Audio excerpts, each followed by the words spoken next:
écrit, Les Flammes de l'illusion, c'est en fait de revenir sur une des grandes affaires judiciaires du début du XVIIe siècle au Pays Basque, qui est la fameuse chasse aux sorcières. Chasse aux sorcières singulière parce que nous avons en fait qu'un seul témoignage sur cette affaire-là, c'est celui du juge qui a été envoyé en labour pour juger les sorcières qui étaient emprisonnées et celles qu'il a trouvées par la suite. Il s'agit de Pierre de l'Ancre qui paradoxalement était d'ailleurs originaire d'une famille basque au début du XVIe siècle, mais qui avait perdu toutes ses racines. Et en fait, il a écrit 3 ans après être revenu de cette mission qui a duré 4 mois, il est revenu sur ce qu'il avait vu, ce qu'il avait fait, et ça a donné un ouvrage que certains ont considéré comme un journal de voyage,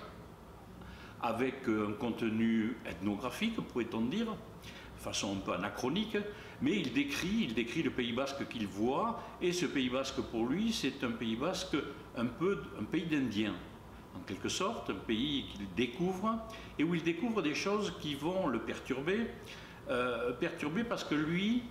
son objectif, c'est de lutter, et on lui demande d'ailleurs ça dans ses lettres de mission, de lutter contre la secte diabolique des sorciers et sorcières qui, paraît-il, pullulent dans cette région. Alors en fait, Pierre de l'Ancre, quand il écrit son livre 3 ans après,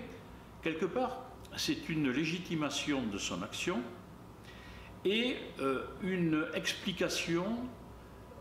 face à des gens qui commencent à douter de la réalité de la sorcellerie et qui considèrent qu'une partie peut-être de ces croyances ne sont que de l'illusion. Or pour lui, il n'y a pas d'illusion. Le diable, il y a vraiment un complot diabolique, on parle beaucoup de théorie de complot actuellement, mais déjà à l'époque, il y avait cette théorie du complot que partageaient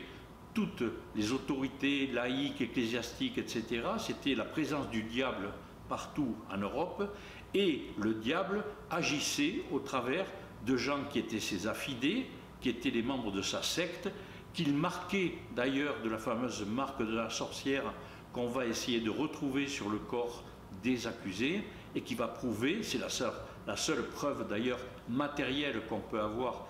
de cette réalité de la sorcellerie, c'est la fameuse marque des sorcières.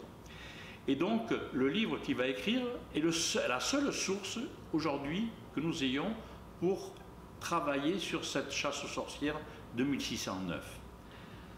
Le problème, c'est que depuis un demi-siècle, on va dire, mais surtout depuis 2009, c'est-à-dire le 4e centenaire de cette affaire-là, eh bien, il y a des historiens ou des gens qui se targuent d'être historiens qui vont en fait chercher une originalité dans cette affaire-là et une originalité basque. C'est-à-dire qu'ils vont considérer que cette affaire ne fait pas partie de l'ensemble des chasses aux sorcières européennes de cette époque-là, mais qu'il y a une spécificité basque et on rejoint là tous les problèmes identitaires du Pays basque qui vont ressortir.